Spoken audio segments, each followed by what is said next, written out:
জিকির করছে, ইসলামী আইন চাইছি, জবানকে মিথ্যা বলা শুরু করিয়া দেবে। আল্লাহ পাক সঙ্গে সঙ্গে জবানের মধ্যে প্যারাক মারিয়া দেবে। জবান আর কথা বলতে পারবে না। হাতে কথা বলে, পায়ে সাক্ষী দিয়ে দেবে, চামড়ায় সাক্ষী দিয়ে দেবে। তখন বেঈমান, সুদখোর, ঘুষখোর, হারাম করবে, নামাজে বেপরদা, বেহায়া, মেয়ে লোক, পুরুষ লোক আল্লাহর দরবার থেকে কিছু গোপন করতে পারবে না। ধরা খাওয়া লাগবে কি লাগবে না?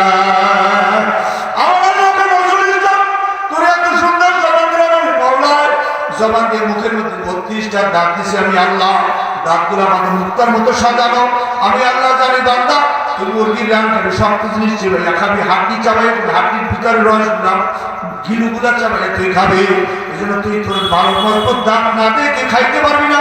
মুখের দাঁতগুলো আল্লাহ তো মজবুত পান। প্রথম দাঁতগুলারে 8-9 বছরের সময় পরিবর্তন করিয়া দিয়ে আমার নূতন মজবুত মজবুত দাঁত গজাইয়া আল্লাহ বান্দারে তুই কি চিন্তা করে দেখছো? আমি আল্লাহ জানি তুই মাঠের ময়দানে খেতে খামারে কলকারখানা অফিস আদালতে কাজকর্ম করবি রে বান্দা। আমি জানি তুই গাড়ি ঘোড়া চলাফেরা করে পানির বোতল সবসময় সামনে রাখা সম্ভব না। চিরা খাবি, মুড়ি খাবি, মোয়া খাবি, লাড়ু খাবি, চিরা খাবি, শুকনো জিনিস খাবি, রুটি খাবি। তোর কাছে পানি নাই, পেটে গোটা খাবারও খাওয়া লাগবে। একটু মুড়ি খাইছো, এক মুঠি চিরা খাইছো, একটা শুকনো আটা রুটি চাবাইয়া খাইছো, তোর পানি কাছে নাই। আমি একটু বললাম কি জানতাম তোর পানির প্রয়োজনে প্রতিটা মানুষের দাঁতের গোড়ার মধ্যে আমি আল্লাহ রিজার্ভ পানির ট্যাঙ্কি বানিয়ে রাখছি আমি আল্লাহ। বান্দা তুই যখন চিরা মুড়ি চিবাইয়া খাওয়া শুরু করিয়া দেছ, তোর দাঁতের গোড়া থেকে আমি পানি সাপ্লাই দিয়া দিয়া দিয়া দিয়া দিয়া দিয়া শুকনা খাবারটারে ভিজাইয়া নরম করিয়া করিয়া করিয়া করিয়া করিয়া করিয়া খাওয়াইয়া খাওয়াইয়া খাওয়াইয়া খাওয়াইয়া 50, 60, 70, 80 বছর পর্যন্ত জমিনে তোরে বাঁচাইয়া রাখছি আমি আল্লাহ। কে বাঁচাই তোরে বলে?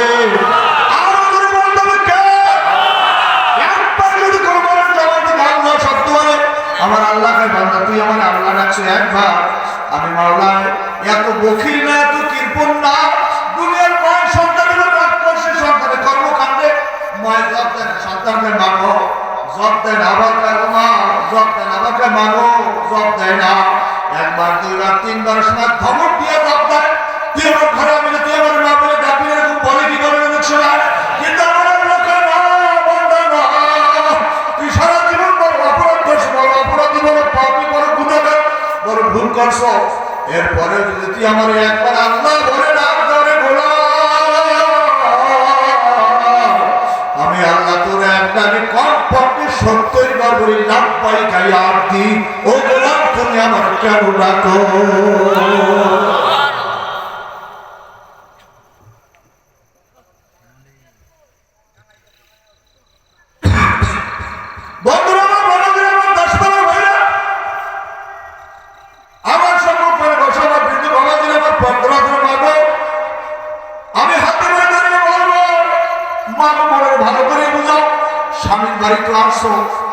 কত গহনা করিয়া, কত সম্মানের সাথে একদিন স্বামীর বাড়িতে আসিয়া মাগো, কত মানুষ ইস্তেকবাল করছে, আগাই আনছে, শরবত পান করাইছে। ও মা, কত মানুষ তোমার নতুন শাড়ি পরাইছে, কত মানুষ তেলাই করাইছে, মেহেদি দিছে, গায়ে হলুদ দিছে। আবার তোমার একটা দিন অপেক্ষা করতেছে মাগো, যেদিন চোখ চিরতরে বন্ধ হয়ে যাবে, তোমার হাতের গহনা, পায়ের গহনা, নাকের গহনা, গলার গহনা খুলিয়া খুলিয়া নিয়ে যাইবে, দামি কাপড় খুলিয়া নিয়ে যাইবে, আলাদা কাপড় দিয়ে ঢাকিয়া রাখবে। কেউ কাপড় কাটবে, কেউ কবর খুঁজবে, কেউ পানি গরম করবে, কেউ আর ঘরেতে কোনায় মশারি টানাইয়া পর্দা জীবনে করো নাই মাগো।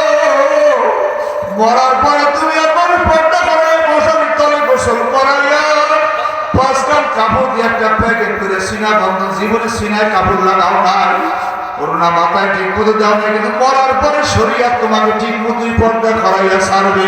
কিন্তু মনে রাখবা মাগো, মরার পরে পর্দা করলে কোনো লাভ হবে না, মরার পরে জিকির করলে কোনো লাভ হবে না, মরার পরে আল্লাহকে আল্লাহ বলে কোটি কোটি বার ডাকলে একটা সব হবে না।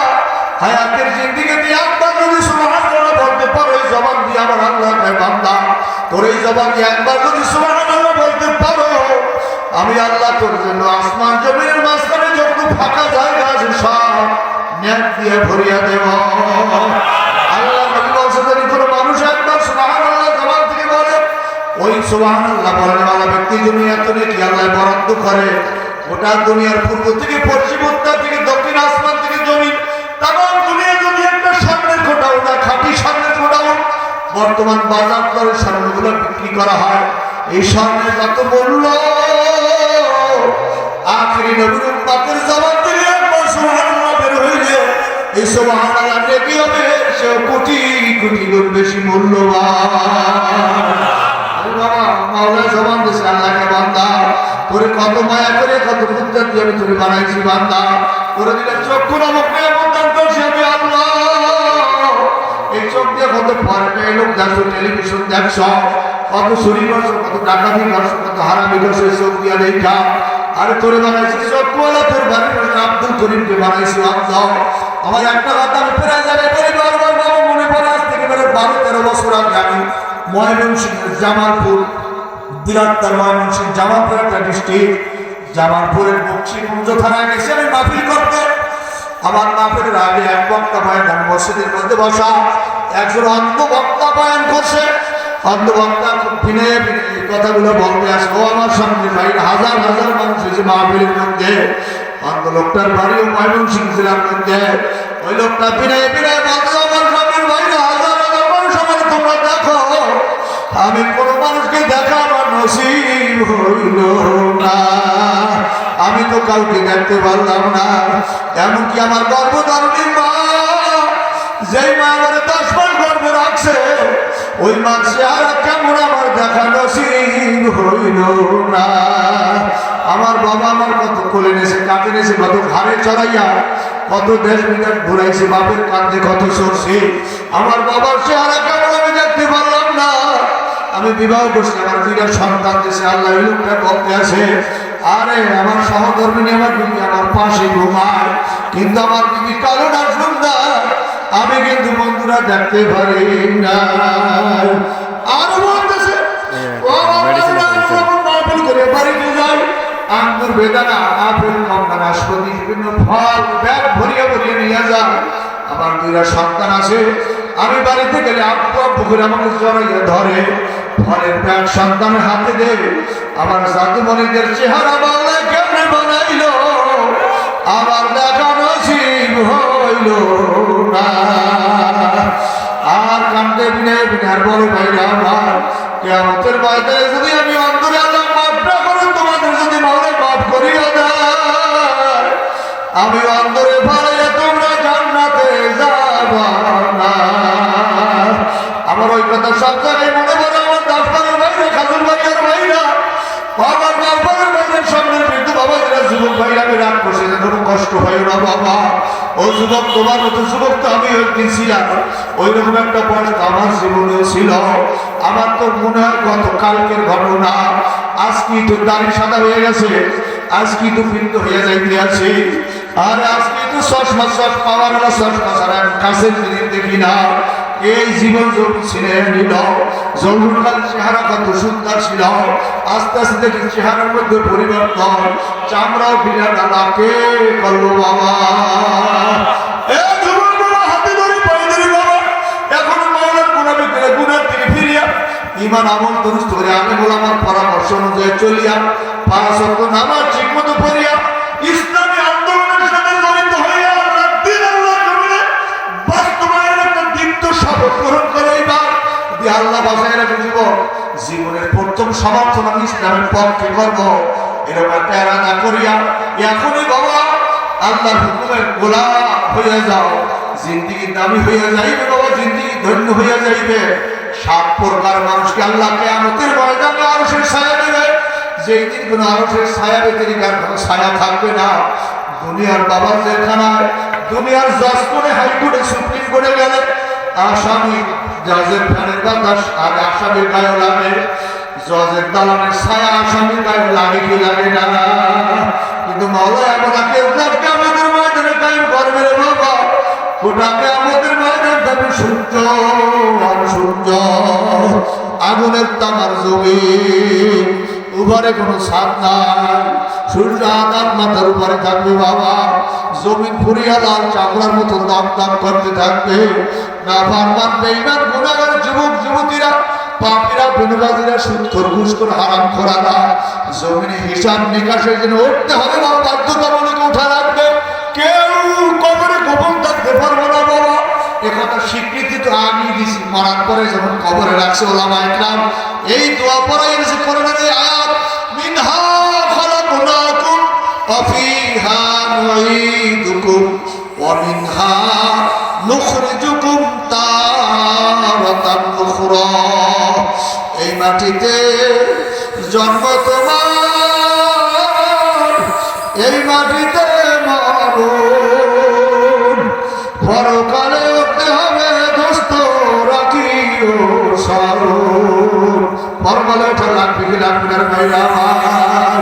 রাজি বাবা এখনো গুনাহকে ফিরিয়ে এবার আবার মজবুত করিয়া মাওলার পরে জানিয়া কবরে যাই। আমার মাওলায় বলতেছে দুনিয়ার মানুষেরা আমি মাওলায় দুনিয়ার সব নাম দেব তারাই তোমার জন্য, আর তোমার মানে আমার গোলামি কর। কার গোলামি করব?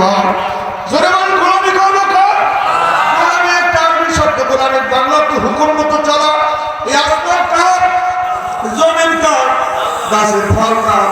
নদীর মাছ কার? গ্রামীণ দুধ কার? দুধের মধ্যে ঘি কে বানাইছে? ঘির মধ্যে ছানা কে বানাইছে? দুধের মধ্যে মাখন কে বানাইছে? ঘোল কে বানাইছে? দধি কে বানাইছে? একটা দুধের মধ্যে এত রকমের খাদ্য কে বানাই রাখছে? কার জন্য বানাই রাখছে রে বাবা?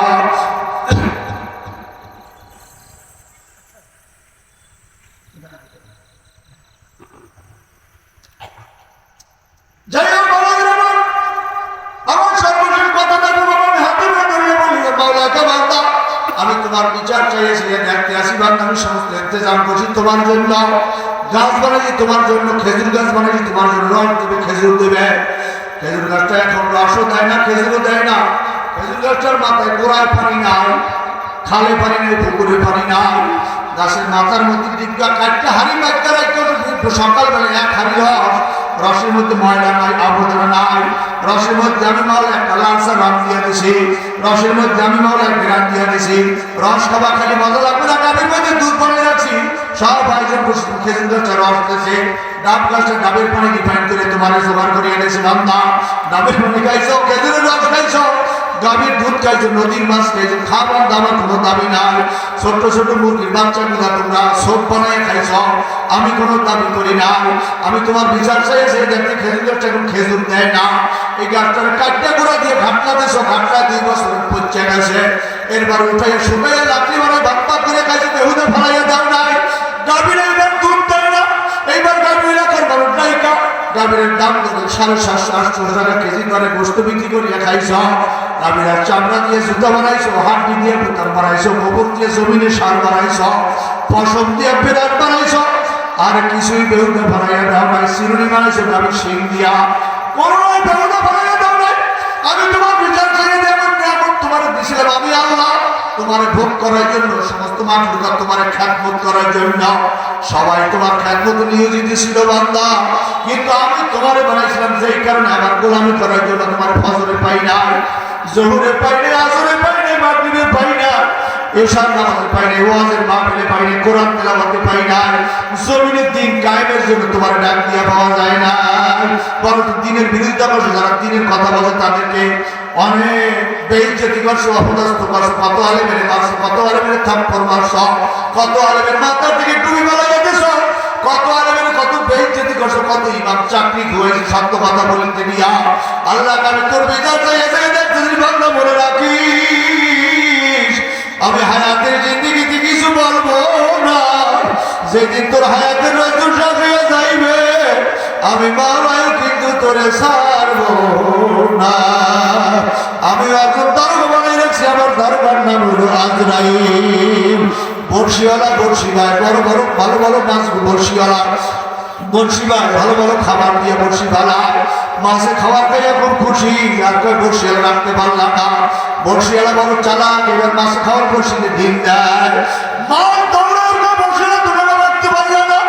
বর্ষিওয়ালা করে মাছ যখন বর্ষি গেছো, এখন টান দেবো না, ঘুরতে ঘুরতে ঘুরতে ঘুরতে ঘুরতে ঘুরতে যখন দুর্বল হয়ে পানির মধ্যে পেট ভাসিয়ে দিবি, আমি বর্ষিয়ার টান দিয়ে গভীর পানির থেকে ধরে বড় বড় মাছ উঠে ফেলাবো, আর গভীর পানিতে থাকতে পারবি না। আল্লাহ কুল্লু নাফসিন মালাকাতুল মাউত। বান্দা আমি মওতের বসি গলা আটকে তোর জমিনে ছাড়িয়ে দিছি। দুনিয়ার মজা ভাই এখন খালি ঘুরতে আসে, নামাজের কথা ভুলে গেছ। ক্ষমতার মোহে, ক্ষমতার লোভে, টাকার লোভে, গাড়ির লোভে, নারীর লোভে, বাড়ির লোভে, আর তুই দুনিয়ার মত হইয়া গেছো বান্দা। আমি করে ফজরের সময় পাই নাই, জোহরে আসর মাগরিবের সময় পাই নাই, দিনের কাছে পাই নাই, সত্য কথা বলায় পাই নাই। কত এলাকার মানুষ এলাকা ছাড়া করছে, কত জুলুম অত্যাচার করছ, অন্যের জমিনের মধ্যে সাইনবোর্ড লাগাই নিজের জমিন দাবি করছো, কত লুটপাট করছো, কত চাঁদাবাজি টেন্ডারবাজি করছো রে বান্দা। আমি তোর হায়াতের মধ্যে কিছু বলি না। আল্লাহকে বান্দা আমি মুখের হাসি বাড়াইয়া দিছি। ঘর ঘর ঘর যত বড় না ভাগ আমি কর। যেদিন আজরাইল থেকে বাড়ির দরজা হাত বাড়িয়ে বাড়ি রশিদের টান দিয়ে বলবে, ছেলে মেয়ে এতিম করিয়া তোর জমিনে তোর বিছানা মৃত্যুর বিছানায় শোয়াইয়া তোর মুখের মধ্যে চামিচ দিয়া পানি দিবে, গাল বাইয়া বাইয়া ভরিয়া যাইবে। ছেলে মেয়ে বাবা বাবা মা বাবা কাঁদবে, জবাব দিতে পারবি না, পানিও ফেলতে পারবি না। সব ক্ষমতা পুলিশ মিলিটারি আর্মি পাহারাদার করবে, তোরে রাখতে পারবে না। দুনিয়ার কোনো মানুষ করে হেফাজত করতে পারবে না। আমি মামলায় কিন্তু তোমারে ছাড়বো না। তারপরে আল্লাহ মাত্র সবাই রাজি আসি, কারা কারা আছে আল্লাহু আকবার, নারায়ে তাকবীর। আল্লাহ পাক আমাদের সকলকে দিন অনুযায়ী দিন মানা, দিন বোঝা, আল্লাহ রাসূলের তরিকায় জীবন যাপন করার তৌফিক দেন। ভাই আমার আজকের মাহফিল